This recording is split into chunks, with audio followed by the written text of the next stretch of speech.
Hello and welcome to Bottomline. I'm Prabhu Chawla. When India became a free nation in 1947, $1 cost 3 rupees and 30 paisa. Today, 79 years later, that same dollar will cost you 94 rupees. That is not depreciation. That is a 28-fold collapse of the currency. And yet, every government, from Nehru to Modi, has stood before this nation and declared that fundamentals are very strong. So here is the question I want to put on the bottom line today. Is the rupee's fall a failure of policy or a failure of political honesty on the part of all the political parties? Because the data tells a story that no finance minister wants you to read. Not in 1991, not in 2020, and certainly not in 2026. The triggers are change, oil shocks, sanctions, trade wars, Trump's tariffs, but the structural rot beneath that has never been fixed by any government of any ideology. Today on the bottom line, my colleague and me go beyond the headlines and find out why India's currency has been losing ground for the past 8 decades, what it meant for the saving, economy, travel, and anybody else in the New Delhi. This is the truth we want to discuss and dissect for today. Welcome, Shankkar here once again to the Bottomline show, which we do every week. Today we are going to discuss whether rupee is still going to fall further or it is going to stabilize at 94 today. It was almost 94 today. It's the biggest ever fall during the couple of past few months. Are you convinced that it's not India alone, but rest of the countries' currencies are also following? But it seems only India is falling faster than others. Is it true? So the fastest growing economy, India is the fastest growing economy and the rupee is the fastest sliding currency. Since last year, if you notice that even when the dollar was going weak because of Donald Trump's tariffs, the rupee was going down. Then the dollar became strong, then the rupee was going wrong. So the rupee is going down no matter what happens to the dollar. Last year, we had a capital account problem, which means that inflows were there, net FDI was low, FIIs were selling. They thought that this year sab changa ho jayega, we will do everything. This year, in just this 30 days of March, FIIs have sold 1 lakh crore worth of shares. Instead of going into a reason first, let us look at the collapse of the rupee first. Today I saw on the social media that even in terms of currency, Afghan currency rupee has fallen. It was 6 months ago, it was 7.79 of Afghan rupee to a rupee, Indian rupee. Now it is 1.43. Even Afghani currency is doing better than India. What is happening? Something wrong with our system. But how far, if you look at the last 3-4 months, we'll go to the reasons later, but let us first record how much it has fallen in the last 1 month alone or 2 months alone. For example, Canadian dollar, I'm going abroad, I wanted to buy Canadian dollar. 6 months ago, it was 58 rupees. Today, I'm buying it at 68 rupees, 58 to 68. Suddenly, what is happening? Yes. In January, it was 60 rupees. It is 68 rupees now. In January, the dollar was 89 rupees. The dollar is now 95. And 3 or 4 banks have said that the rupee will hit 98. That is its best case scenario. Worst case scenario is 110. So we are about to hit a century. We are going to hit a century. By the end, that's what they are saying. If the war lasts for more than 1 month, the rupee will touch 110. That is what Goldman Sachs, Bernstein, all these investment bankers and analysts are saying. The question, Prabhu, is that the rupee is not falling just this year. It was falling last year also. So it means that if you compare rupee with the rest of the currency, for example, you create yen, I'm telling you, Afghan rupee is doing better than Indian rupee. Bangladeshi is not fallen that much. Yen has not fallen that much. If you look at globally, earlier it was some kind of global connectivity. We were also falling. But at the moment, when dollar was supposed to be weakening, and all other currencies are falling simultaneously, why are we falling? That is the question. And why are we falling so fast? So there are other currencies are even appreciating. We are the only ones which are falling. So this is like the free fall. No matter what happens, the rupee is falling. So to go back to my theory, this is the biggest paradox is that the fastest growing economy, world number 1 economy, and the world number 1 falling currency. Something is seriously paradoxical about it. And I think that No. I'll stop you. If you're saying this is faster growing economy in the world, about 6 to 7%, is what the figures are coming out, yet rupee is falling, yet demand is not increasing that much. There must be some contradiction between these two things. No? If rupee is falling, production is not picking up. People now, if the gas shortage is happening, that is a different thing. But if the GDP is growing really at 6%, so import value must have gone up by now, by rupee falling. so let's step back a little. So, 1 minute, step back a little. Let's go before Iran war. What was the scene? Before Iran war, you had the rupee falling. It is not that as if only because of Iran war it is falling. Correct. Before Iran war, other currencies were appreciating against the dollar and we were depreciating. Before the war, the FIIs were selling. Why were the FIIs selling? Because India is one of those rare economies where although GDP growth is 7%, 7.5% according to the latest data, the earnings of the companies, despite the GST bonanza and everything, the earnings of the companies are only at 5%, 6%. In the previous years, you would remember, Prabhu, when 2007, 9, and then even earlier, when the GDP grew by 7, 8%, company earnings would shoot up and, you could feel good, that feel good factor was visible. Now, because there is this huge divergence, no foreign investor wants to hold the Indian equity. They say that it is very high valuation and very low earnings. So they start selling. And they have been selling the whole of last year and this year. Between last year and this year, they Let have us sold summarize almost one by 1 one. crore. Let us summarize what is the key factor driving the rupee down. 1, 2, 3, 4. Let me understand from you. What is the first? So the first thing is we have always been dependent on 3 sources for dollars. One is exports, which is basically IT exports and some petroleum exports. We sell diesel Pharmaceutical and the second that which we get from workers, all Indians all around the world, which is around $125 billion. The third was always FDI and FII. So in the year that FDI won't come, FII would stay and we would be okay. For 2 years, FDI, net FDI, after 60 billion comes, this month in January, they have released the data now, net FDI into India is $1.5 billion. Just that much. Because whatever money came has also gone out. So that source is gone. FII source is gone. Exports are down. In a sense, that jitna hona chahiye tha according to the 7.5% GDP growth, that much export is not. So the inflow is not there. Now come to the outflow. We are importing, as you rightly said, many more things to export. We are also importing a lot of capital goods from China. From our balance of trade with China is at its highest deficit ever. Then we are also spending more on oil since the war. Even at $70, $75, Indian crude basket was around 80, 85 because we buy different crude oil. Now the Indian basket, which is the mix of Dubai, Oman, Russian, Iranian, all those oil together, we are paying around $130 per barrel. Now every time you withdraw money for the oil, the rupee goes down.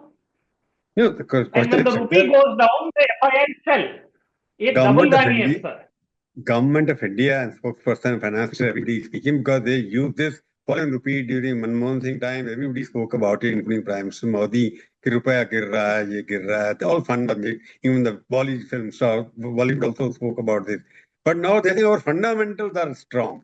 What do they mean by fundamentals are strong and therefore we need not worry? It's a temporary phenomenon.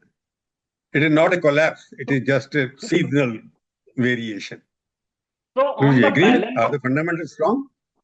Yeah, everything is how it is shown. Statistics can be tortured to say any story. So here what we have done is our fiscal deficit is truly manageable. So we are borrowing less over the last 3-4 years, or at least the borrowing is not galloping. Although we are spending more money, we are giving free food, free this, 12 lakh crores in infrastructure, all that. So the fiscal deficit, which is the difference between government's earnings and government's expenditure, we have kept it steady. Now that has not come down because we are very strong and everything. That is because every year we are getting 1 lakh crore, 2 lakh crore from RBI. How does RBI make that money? RBI earns a profit over what all the dollars that come in and dollars that go out. So RBI has a foreign exchange reserve of $710 billion, out of which around $400 billion would be 3 years old, 4 years old. So when it is revalued, there is a profit. That profit, some of it is given to government of India. So fundamentals are strong. ठीक है. So if fundamentals are strong, even the एक foreign minute में बता देता हूँ. are hovering. Huh? Even if fundamentals are strong as they claim, then why is investment not coming? Why are FIIs leaving? That is the question, no?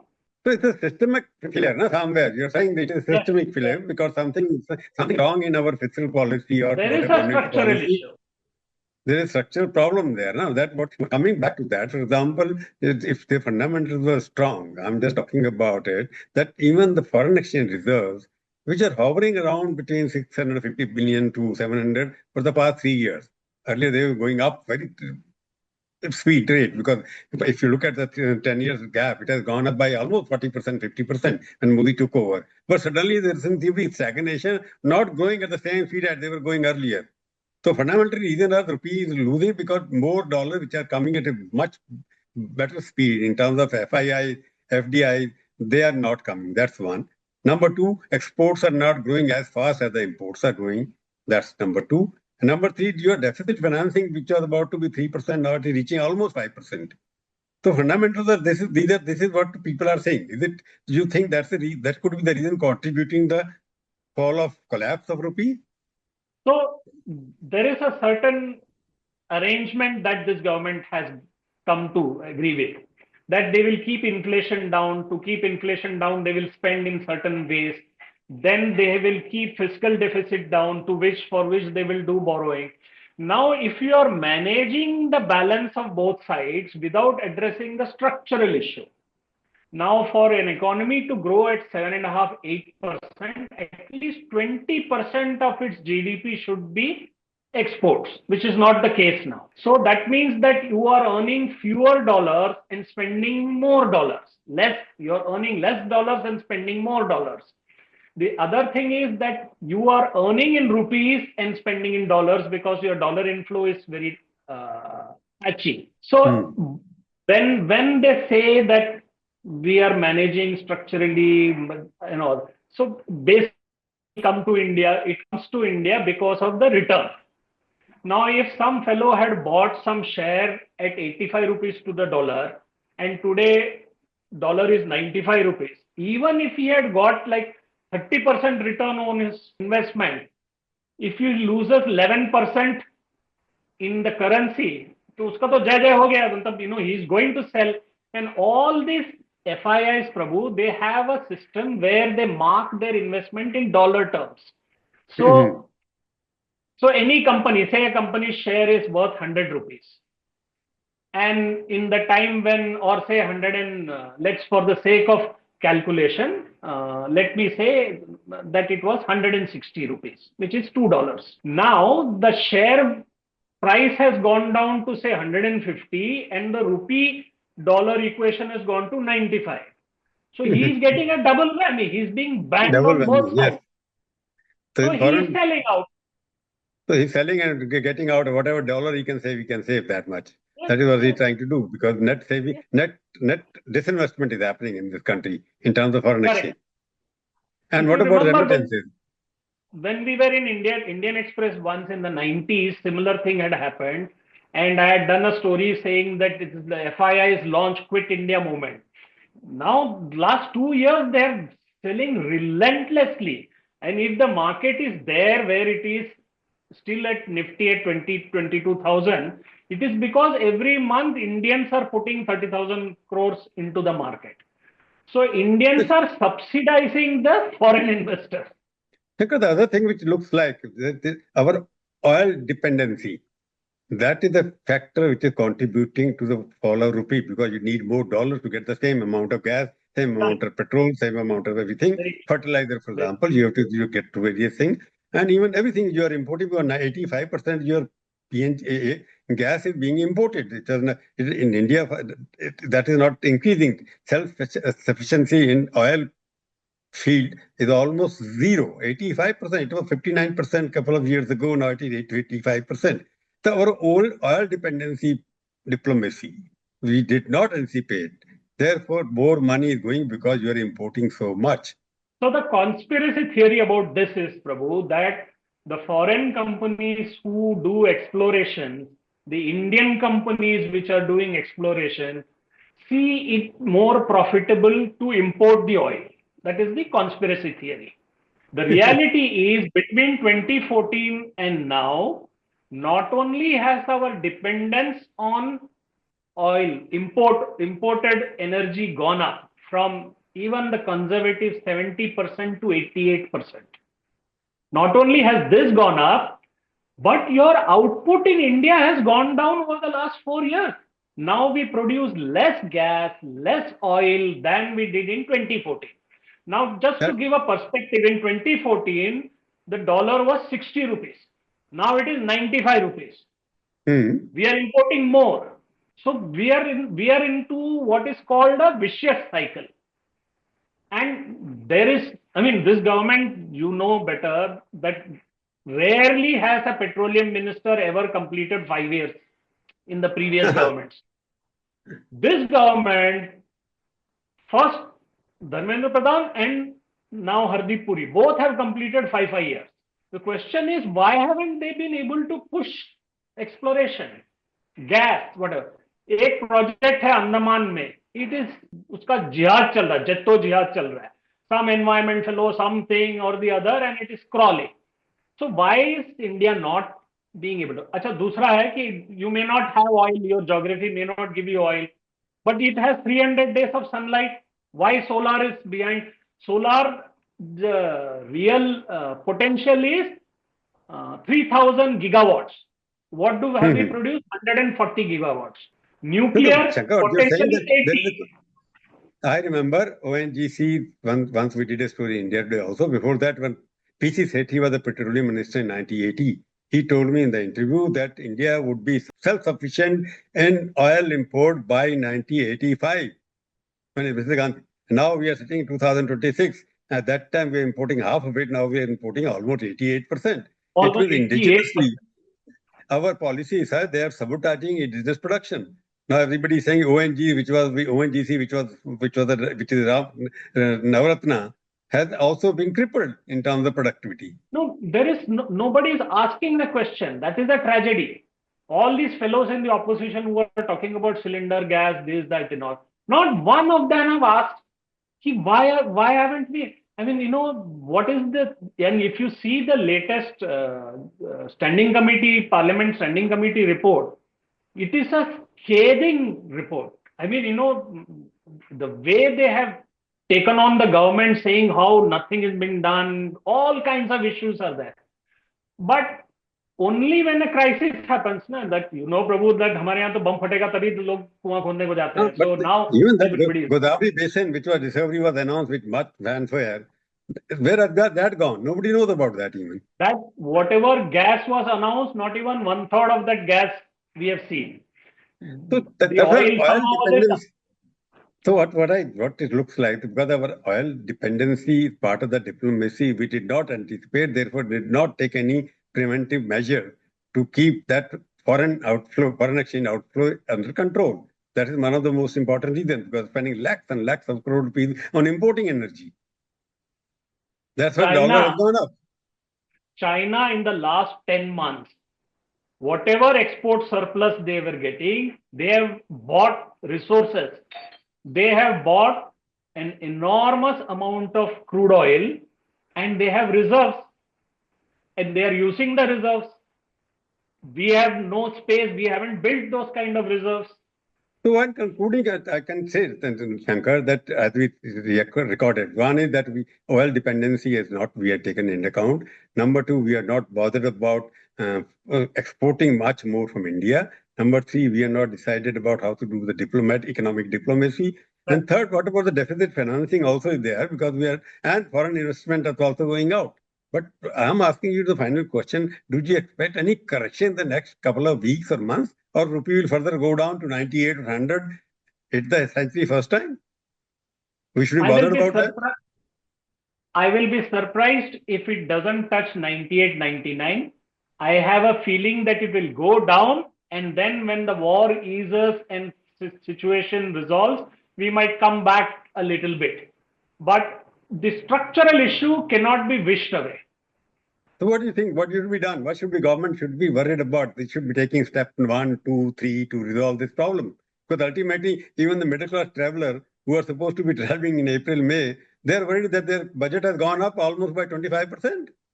Yes, and imagine the students who have been sent by parents to study abroad, students who are paying fees in foreign exchange, they're all jammed totally. So the government should not solve this year's problem. They should prepare for the next crisis. So what could the answer? Answer is that you have to increase exports, no? Manufacturing They sector. have to increase exports. They have to improve their efficiency. They have to produce more electricity. They have to harvest more solar energy. They should do many things. Now the question is, first they have to accept that they messed up. The problem is, Shankar, this government came back to power on the basis of falling rupee. One of the reasons which was given at that time, rupiah itna gir raha hai. Some film star made funny remark, my chaddi will fall, whatever, that kind of thing. Now government is getting the taste of its own on whatever they. So I think they have to get out of it. The elections are happening. Yes. No, it is not impacting the elections yet. It might impact in the long term. There is a wake-up call from the government to sit back and see how to reverse the falling rupee or stabilize, because people accept it now 100 rupees, because they have accepted 90 rupees, they have accepted 94 rupees, but now it is becoming almost impossible for people to even travel or get, because it reflects the cost at home also, no? Cost of commodities, everything is going up slowly and steadily. The cost that people are paying will be the price that the political party will pay in the next few elections. So let's see. Hopefully, it will not touch 100. The government will be able to do some corrective measure. जैसे वो कहते हैं कि मोदी है तो मुमकिन है. He might do it something because he has already broken records in very way. As you said, you have the record-breaking petroleum minister. We also record-breaking finance minister as well, who has completed. Yes. So since independence, Modi cabinet, there are about half a dozen ministers who have broken record in their tenure uninterrupted. Yet there are policy deficiencies, there are infirmities which have to be corrected. Thank you, Shankar, for joining. We'll meet again next week and discuss something else. The bottom line is the rupee is yet to touch the bottom. Thank you.